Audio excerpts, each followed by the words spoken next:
नमस्कार मित्रांनो, गायीला इंजेक्शन भरल्यानंतर कोणत्या इंजेक्शनाचा वापर करायचा ज्यामुळं गायी एका इंजेक्शनामध्ये आपली गाभण राहिली पाहिजे. संपूर्ण माहिती देणार आहे मित्रांनो. 100 ते 150 रुपये किंमत आहे इंजेक्शनाची. त्या इंजेक्शनामुळे 100% आपली गाय गाभण राहणार आहे. त्यासाठी व्हिडिओ हा शेवटपर्यंत बघा. व्हिडिओ जर आवडला तर लाईक करा. चॅनलवरती नवीन असेल तर चॅनलला सबस्क्राईब करायला विसरू नका. नमस्कार मित्रांनो, शेतकरी आणि टेक्नॉलॉजी आपल्या यूट्यूब चॅनलमध्ये स्वागत आहे. आज मी तुम्हाला सांगतो, इंजेक्शनांशिवाय किंवा औषधांशिवाय दूध व्यवसाय हा पॉसिबल नाही. ज्या शेतकऱ्याला इंजेक्शनांची किंवा औषधांची माहिती आहे मित्रांनो, त्या शेतकऱ्याचा आज धंदा व्यवस्थित आहे. पण ज्या शेतकऱ्यांना ह्या गोष्टी माहिती नाहीत ना, त्या शेतकऱ्यांची आज वर्ष 2-2 वर्ष गायी खाली राहिलेल्या आहेत. त्याचं कारण काय आहे मित्रांनो, की नॉर्मली 100-150 रुपयाला भेटणारे इंजेक्शन आहेत, औषधं आहेत ते वेळेवरती टायमिंगवरती आपल्याला वापरता येत नाही ती, आणि यामुळे आपल्या गायी खाली राहतात. आता मी एक 2 ते 3 प्रकारे इंजेक्शन सांगणार आहे, की जे आपण गायीला इंजेक्शन भरल्यानंतर जर व्यवस्थित जर वापरले डॉक्टरांच्या सल्ल्यानं, तर तुमच्या गायी 100% गाभण राहणार आहे. त्या एक गोष्ट लक्षात ठेवायची, गायी वेल्यानंतर ज्या गायी 2 महिन्यानंतर 3 महिन्यात गायी हिटवर येतात, त्या गायींसाठी कोणत्याही प्रकारचं इंजेक्शन पहिल्यांदा वापरायचं नाही. त्यातली त्यात हार्मोनल ट्रीटमेंट पहिल्यांदा, जे की जीपीजी ट्रीटमेंट असेल किंवा दुसरी कोणती ट्रीटमेंट हार्मोनल केली जाते, ती ट्रीटमेंट अजिबात करायची नाही मित्रांनो. त्याचं कारण सांगतो. हार्मोनल ट्रीटमेंट कोणत्या गायीवरती करायची असते? ज्या गायी हिटवर येत नाहीत, 2 वर्ष झालं 3 वर्ष झालं हिटवर येत नाही त्या. त्याच प्रकारे 3 वेळा 4 वेळा गायीला एआय केलं, पिशवी साफ केली, तरी ती गायी गाभण राहत नाही. अशा गायींसाठी आपल्याला हार्मोनल ट्रीटमेंट करायची असते, ती पण डॉक्टरांच्या सल्ल्यानं. आता दुसरी गोष्ट काय आहे मित्रांनो, की ज्या गायी नैसर्गिकरित्या दुसऱ्या महिन्यात, तिसऱ्या महिन्यात किंवा चौथ्या महिन्यात वेल्यानंतर हिटवर आलेल्या आहेत, त्या गायींसाठी डायरेक्ट एआय करायचं, इंजेक्शन भरायचं. कारण त्या गायी नैसर्गिकरित्या मित्रांनो गाभण राहतात. अशा टायमिंगला जर आपण त्या गायींवरती इंजेक्शन दिलं, एआय केल्यानंतर हार्मोनल इंजेक्शन दिलं ना, तर काय होतं मित्रांनो, ते त्यांच्या बॉडीमधले जे हार्मोन्स आहेत ना, त्यामध्ये बिघड होतो. म्हणजे पूर्ण साखळी आहे ना मित्रांनो, पूर्णपणे विस्कळीत होते आणि चांगल्या गायीची वाट लागते.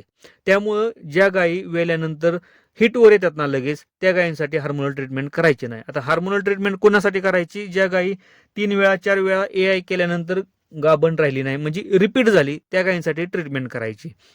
आणि ज्या गायी 8 महिने 9 महिने किंवा वर्ष झालं, 2 वर्ष झालं हिटवर आल्या नाही, त्या अशा गायींसाठी आपल्याला ट्रीटमेंट करायची. आता ट्रीटमेंट करताना काय करायचं? एक गोष्ट लक्षात असू द्या, ट्रीटमेंट करताना सगळ्यात पहिल्यांदा एआय केल्यानंतर आपल्याला गायनारिच किंवा गायनाट्रॉप हे इंजेक्शन 2 ml इंट्राव्हेनस म्हणजे शिरमध्ये द्यायचं. आणि हे कुणाकडून? डॉक्टरांकडून द्यायचं, डॉक्टरांच्या सल्ल्याने द्यायचं. मी फक्त माहिती सांगतोय मित्रांनो, पूर्ण ट्रीटमेंट करताना आपल्याला डॉक्टरांचा सल्ला घ्यायचा आहे. फक्त मी औषधांची माहिती देतोय. 2 ml नाहीतर 3 ml इंजेक्शन आपल्याला इंट्राव्हेनस हे त्या गायीला द्यायचं एआय केल्यानंतर. कारण मित्रांनो काय होतं, की गाईचं जे अंड तयार होतं ना आतमध्ये, ते अंड तयार व्हायला आणि ते अंड बाहेर निघायला ना, हे इंजेक्शन चांगल्या प्रकारे मदत करतं. कारण मी सुद्धा गोट्यामध्ये याचा वापर केलेला आहे. डोस हा 2 ml ते 3 ml द्यायचा फक्त मित्रांनो, त्यापेक्षा जास्त डोस अजिबात द्यायचा नाही. एआय केल्यानंतर लगेच इंट्राव्हेनस हे इंजेक्शन द्यायचं. गायनारिच किंवा गायनाट्रॉप इंजेक्शन हे झालं पहिल्या दिवशी मित्रांनो. 2 दिवसाचा गॅप द्यायचा, 2 ते 3 दिवसाचा गॅप द्यायचा मित्रांनो. आणि चौथ्या दिवशी आपल्याला डोराप्रोजेन हे इंजेक्शन 2 ml नाहीतर 3 ml हे इंजेक्शन इंट्रामस्क्युलर द्यायचं. कोणाकडून? डॉक्टरांकडून. आता हे इंजेक्शन काय करतं त्यावरती सविस्तर माहिती देणार आहे. पहिल्यांदा आपण दिलं गायनारिच आणि गायनाट्रॉप, ह्या दोन्हीपैकी एक वापरायचं मित्रांनो, जे तुम्हाला मेडिकलमध्ये भेटेल ते. आता चौथ्या दिवशी आपल्याला द्यायचं आहे डोराप्रोजेन 2 ml नाहीतर 3 ml हे इंजेक्शन द्यायचं. परत 6व्या दिवशी एक दिवस गॅप टाकायचा मित्रांनो, आणि 6व्या दिवशी आपल्याला परत डोराप्रोजेन इंजेक्शन द्यायचं. म्हणजे डोराप्रोजेन आपल्याला 2 वेळा इंजेक्शन द्यायचं, एक चौथ्या दिवशी आणि एक 6व्या दिवशी. डोस हा सेमच ठेवायचा, एकतर 2 ml चा ठेवायचा नाहीतर 3 ml चा ठेवायचा डोस हा मित्रांनो. कारण काय होतं, की डोराप्रोजेन हे इंजेक्शन आहे ना मार्केटमध्ये एकतर 2 ml मध्ये भेटतं नाहीतर 3 ml मध्ये भेटतं. बऱ्याच शेतकऱ्यांना असं वाटेल, की आमच्या इथं 3 ml भेटत नाही, 2च ml भेटतं. मग काय करायचं? 2च ml द्यायचं, काही प्रॉब्लेम होत नाही. 2 ml नाहीतर 3 ml मित्रांनो, चौथ्या दिवशी आणि 6व्या दिवशी 2 डोस द्यायचा आपल्याला. 2 डोस दिल्यानंतर मित्रांनो काहीच करायची गरज नाही. आता आपल्याला फक्त आता वाट बघायची, कारण यामध्ये आपली गायी गाभण राहण्याचे चान्सेस बऱ्यापैकी वाढलेले असतात.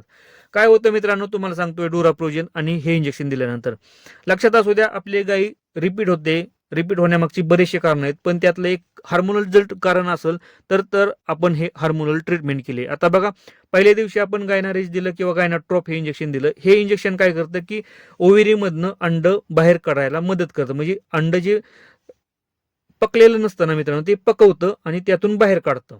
पहिल्यांदा हे इंजेक्शन काम करतं. आता पकल्यानंतर मित्रांनो यावरती आपण स्पर्म सोडतो, म्हणजे की स्पर्म गेल्यानंतर ते त्यांचं फलीकृत होतं, म्हणजे ते अंड्यामध्ये जीव तयार होतो आणि ते येतं गर्भाशयामध्ये. आता गर्भाशयामध्ये चौथ्या दिवशी आल्यानंतर, तिसऱ्या चौथ्या दिवशी आल्यानंतर गर्भाशयाला टिकवण्यासाठी प्रोजेस्टेरॉन हार्मोनची गरज असते. जर तिथे जर प्रोजेस्टेरॉन हार्मोन जर तयार नसेल किंवा वीक असेल ना, तर हे काय होतं की हे बाहेर पडलं जातं.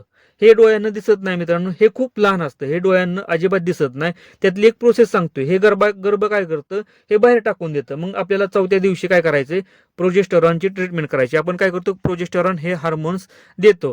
प्रोजेस्टेरॉन काय करतं की गर्भ टिकवण्यासाठी मदत करतं, गर्भ हे टिकवतं. गर्भ टिकवायला प्रोजेस्टेरॉन हार्मोनची गरज असते मित्रांनो.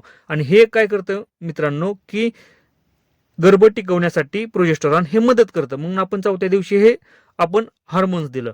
आता परत आपण एक दिवस गॅप देतो आणि 6व्या दिवशी परत प्रोजेस्टेरॉन का देतो मित्रांनो, म्हणजे डुराप्रोजन. कारण जर त्या गायीमध्ये जर खरंच कमतरता असेल, जास्त प्रमाणात कमतरता असेल प्रोजेस्टेरॉनची, तर आपल्याला परत बूस्टर डोस द्यावं लागतं. बूस्टर डोसमध्ये काय होतं, जर खरंच कमतरता असेल ना, तर बूस्टर डोसमध्ये ते गर्भ एकदम स्ट्रॉंग राहतो मित्रांनो. त्यामुळे काय होतं की जी गाय परत 17व्या 18व्या दिवशी परत सोट देतो किंवा सोट टाकायला सुरुवात करते, ते सोट बंद राहतो मित्रांनो, तो सोट बंद होतो.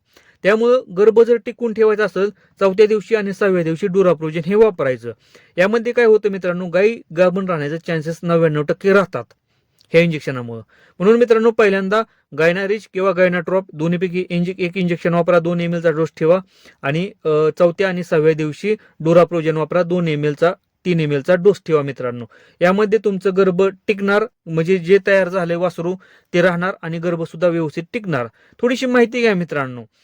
कारण काय होतं की आपण जर इथं इंजेक्शन नाही दिलं तर गर्भ कधी पडतो. गर्भ म्हणजे मित्रांनो खूप लहान असतो जीव, तो आपल्याला ते डोळ्यानं दिसत नाही, एवढा लहान असतो तो. म्हणजे एक सेल असतं, एक प्रकारे बारकं सेल, आणि ते दिसत नाही मित्रांनो, ते सोटवाटे पडून जातं आणि आपल्याला वाटतं की गाय गाभण राहत नाही, गाय रिपीट होते. गाय रिपीट होण्यामागचं हेच कारण आहे की त्या सोट जो पडत असतो ना मित्रांनो, 3-4 दिवस बघा, तुमची गाय जर सोट टाकत असेल ना, त्या सोटवारे तो गर्भ बाहेर निघून गेलेला असतो. गाय गाभण राहत असते पण तो टिकत नाही. टिकण्यासाठी आपल्याला डोराप्रोजन हे इंजेक्शन वापरायचं आहे मित्रांनो. म्हणून आपल्याला चौथ्या दिवशी आणि 6व्या दिवशी डोराप्रोजनचा डोस द्यायचा मित्रांनो. त्यामध्ये 100% गाय गाभण राहते. जर समजा तुमची गाय 1 महिन्यानंतर तुम्हाला वाटलं की गाय सोट टाकायला लागली, त्या टायमिंगला सुद्धा डोराप्रोजनचा परत एकदा बूस्टर डोस द्यायचा मित्रांनो.